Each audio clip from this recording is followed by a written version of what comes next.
Hey, what is up, mortals? It is TCCrew here with a new video for you. Welcome to part 1 of What If Deku Was a Super Soldier. I just want to greet you guys by just saying, sit back and relax, you're in for a treat. So we begin. We open to Japan during nighttime. Stars in the sky, whose light is only overshadowed by the glow of the sea of cars and street lamps below. Many heroes can be seen roaming the streets, and many more civilians who can be seen without a care in the world. You would expect that much a time of relative safety would be because of heroes like Mount Lady, Kamiya Woods, Eraserhead, or even All Might. Actually, to see the following events unfold, you'd need to turn back time into before All Might was a hero in Japan. We tune in to a large building in a nondescript place in Japan. Unbeknownst to the public, this building would be soon to be known as the Hero Public Safety Commission. We need more heroes. Those were the words said by the president of the Hero Safety Commission. In his office, the former president can be seen watching a broadcast from America on his TV screen. A new hero has arisen there, and it was just said on the aforementioned TV that the hero goes by All Might. In Japan, there had been a rising of villains, becoming almost organized enough to topple the hero society the world is currently trying to build up. So the question is, how do we prevent this? That was the exact question running through the mind of the man in front of the TV right now. He had turned on his television in his apartment building, only to randomly flip to a channel where a news station was reporting on a new up-and-coming hero in America. He could only stare in amazement. The costume he wore, his cape that billowed in the wind, the smile on his face, and his catchphrase that showed that he was here and he was present to save everyone. The man currently stared at his TV in amazement, could recall what he said perfectly. I am here! He could remember everything about how All Might said it. Have no fear, for I am here. He could not help but repeat it in his head. I am here, I am here, I am here, I am here, I am here, I am here, I am here, I am here, I am here, I am here, I am here, I am here, I am here, until he finally screamed at the top of his lungs. Have no fear, for I am here! He had screamed it so loudly until his landlord came knocking at the door to see if it was okay. Also, she checked if he was still sane. But the man who had just been watching the broadcast and now thought of this All Might as the world's greatest hero couldn't help but not care what his landlord was saying.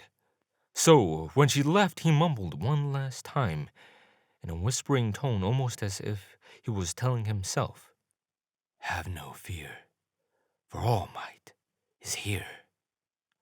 He decided to watch the news station a little while longer until he decided to go to bed. So, as he laid in bed, he decided to make a promise to himself. No matter what happens, I will make a hero as great as All Might. He continued to stare up at the ceiling. He continued to think about this hero. Then finally, he repeated his new favorite hero's catchphrase softly one last time. I am here. He turned off his light and went to sleep. We then flash forward to many years to a time of many more quirks, many more villains, and many more powerful heroes. It is once again nighttime in Japan, but this time in a more calm and less noisy place in Japan. A boy in his room is watching a video of his favorite hero and the current #1 hero in Japan, All Might. The young boy was tiny, being no more than 5 years old with green hair and green eyes. The young greenette is currently crying for he had been denied an opportunity of being like his idol. He had idolized All Might so much that he had spent the time to cover his room in All Might paraphernalia, and even have various All Might toys and plushies, one of which he is holding in his hand right now. What had he been denied, might you ask? He had been denied a quirk. Hours prior, Izuku and his mother had gone to the doctor's office to see if he had awakened his quirk. 80% of society had been born with one after all. What were the chances that he was quirkless? We see the doctor look at Izuku and his mother in Midoriya blankly until he adjusts his glasses and spoke. Yeah, kid, not gonna happen. 20%. It turns out that 20% was the answer to if Izuku was going to be quirkless or not. Izuku had been shell-shocked. Ms. Midoriya then spoke up. No, there must be some mistake. The other kindergartens had all started showing signs, but... The doctor then interrupted. Pardon my asking, ma'am, but you are fourth generation, yes? As far as quirks go, I mean. Izuku's mother pondered a moment before responding. Yes, of course, I can pull small objects towards me and my husband can breathe fire. The quirk doctor then nodded before continuing and gesturing of an x-ray of Izuku's foot.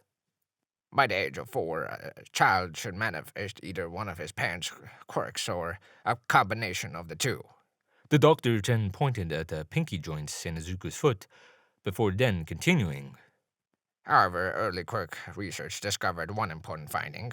It had to do with the presence or absence of an extra joint in the pinky toe.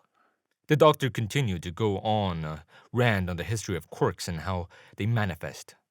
But Izuku was still too shell-shocked to pay attention until he caught the last thing. TDLR, it is rare, but due to the presence of an extra joint in your young Izuku's pinky toe, he both has no quirk at the moment, The doctor looks at Izuku. and is highly unlikely ever to receive a quirk. The doctor then is quiet and readjusts himself to get up and lead the Midoriyas to the door. Izuku is too numb to put up any restraint as his mom forces him to get up and hold her hand to follow her to the door. As they leave, the quirk doctor pulls Izuku to the side. Listen, kid, The doctor starts, lowering himself to get on Izuku's level. I know that in this society, if you don't have a quirk, you are considered helpless, He looks Izuku in the eyes. but you aren't useless. Izuku looks up towards the doctor with tears that he didn't notice were building up, slowly ceasing. The doctor continued. I myself am quirkless, so please remember and never forget to keep smiling like All Might. Izuku then heard his mom calling for him, so the doctor and Izuku waved each other off as they left the hospital. As they left, Inko felt a cold chill down her spine, as if something bad was going to happen. Izuku, noticing his mom's chill, just shrugged it off because it was most likely due to the cold weather outside. They entered their car and returned home. Back at the hospital, the doctor was packing up for the day until he heard the squeaking of the chair behind him. Not bothering to turn around, he simply held out a file and said, Here's the file you asked for.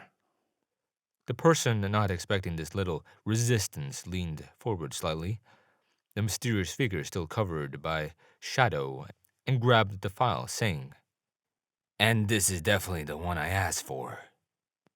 The figure then flipped through the file, making sure it was the one they wanted, then continued. To be honest, I didn't expect you to give it up this willingly. After all, doctors do have code to go by. I need to be alive to be a doctor. I know the consequences of saying no. Responding the quirk doctor while trembling. The doctor then continued to pack up his things to go home. After he was done, he said, voice now showing his fear. What do you need the file for anyway? The figure visibly stood up before picking up and tossing a pen to the quirk doctor that he seemingly forgot to place in his bag. Without patting an eye after tossing the pen, the figure responded.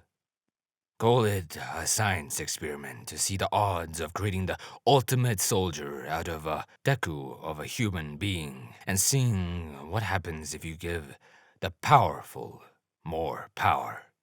Not being calmed by this answer at all, the doctor then visibly started showing his fear, but tries to walk out before the figure can notice. The figure then lastly says, "Don't worry, by the way, I'll lock up."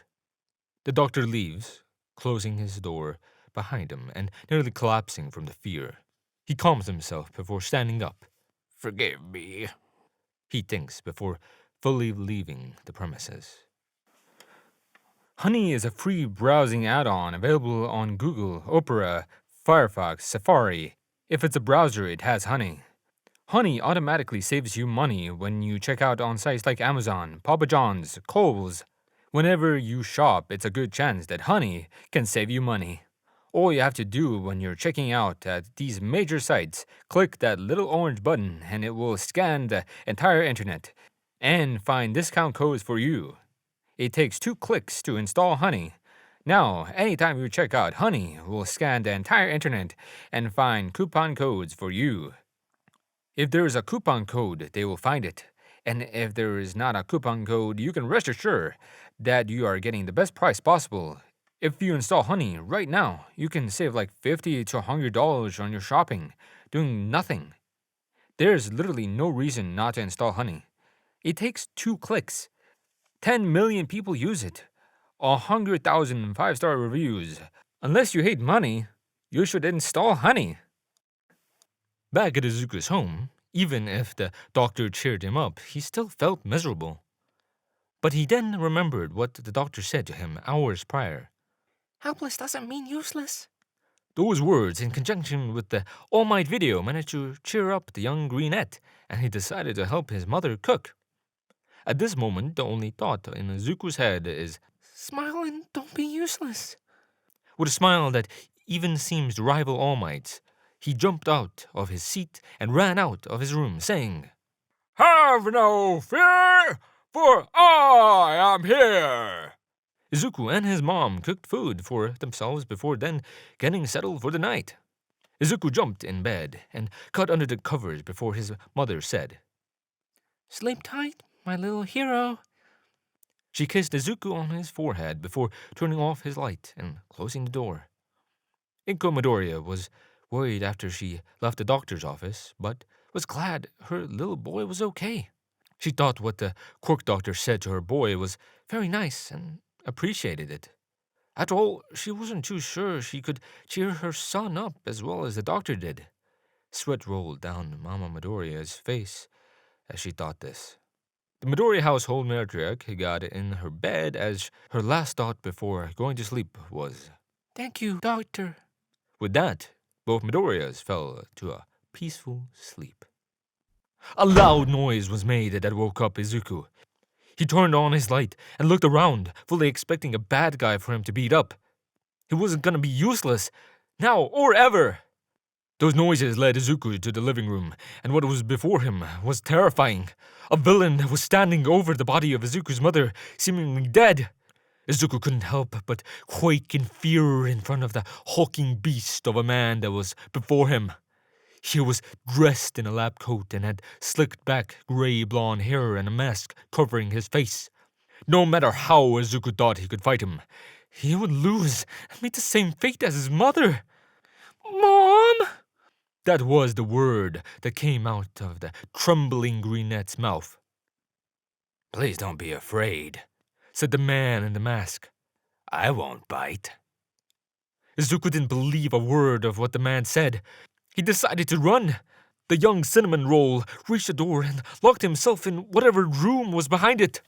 His eyes were closed, hoping beyond hope that this was a dream. He was dreaming. No, his mom had to be alive. Steps could be heard outside the door. The door was flung off its hinges and hit Izuku in the head, knocking him out. Many years later, a tall man with a swampy green head of hair can be seen carrying a large black bag on his shoulder. The bag was heavy and had a red liquid dripping from it. The man carrying the bag had a mask covering the lower half of his mouth and goggles covering his eyes. He had black pants and a black tank top with his pants being tucked into a pair of combat boots. The other aura dripping from the man's body was screaming death. This man was referred to as simply Soldier on the internet, news networks, and pretty much everything else in between. No person had seen his real face, and no evidence of him existed. All everyone knew was that he was a villain that struck at night and never spared anyone that saw him. Soldier can be seen approaching a door in said alley before entering what was behind said door. It was a room filled with all sorts of test tubes and had large cylinders filled with liquid, and a man can be seen inside wearing a lab coat and goggles. Soldier took off his mask and goggles, revealing a surprisingly and almost disturbingly beautiful face of a cinnamon roll and freckles dotting his face. The man with the coat spoke. Hello, my beautiful future hero. Still not talkative. Soldier shrugged. The man in the coat revealed a letter. Don't ask how I got this, but you need to learn about people. I wish you to become the future #1 hero, so you need to attend a hero school. For the next month, move into the apartment labeled on this letter, and the other letter is a letter of recommendation to UA I acquired. The man in the coat then handed the letter to Soldier. Whatever you do, act normal once you attend. I will message you occasionally on the phone in the apartment. Try to fend for yourself and don't kill anyone. Yet. The last word was said with a sinister voice, and had Soldier not been utterly emotionless, he would have had a chill sent down his spine. And with that, Soldier left the lab to head to his new headquarters. When Soldier left, the doctor started laughing. It started out quiet until it turned almost chaotic. No, it was chaotic. It was the laughter of a man who had seen death and chaos, destruction and even anarchy, and had come back from it all. It was the laughter of a madman.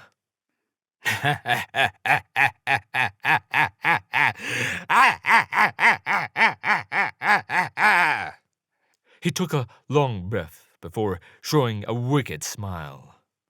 You will become the next symbol of peace, Izuku. Thank you all for sticking around, and I hope that you enjoyed. Before you leave, we would just like to let you know that Weed Celestials has many other channels for entertainment and viewing purposes. All the information you'll need is right below here in the description, so feel free to check out all the other incredible projects our team creates. Secondly, on behalf of Weed Celestials, I'd like to thank everyone involved in the production of today's awesome content. Their details will be in the description below.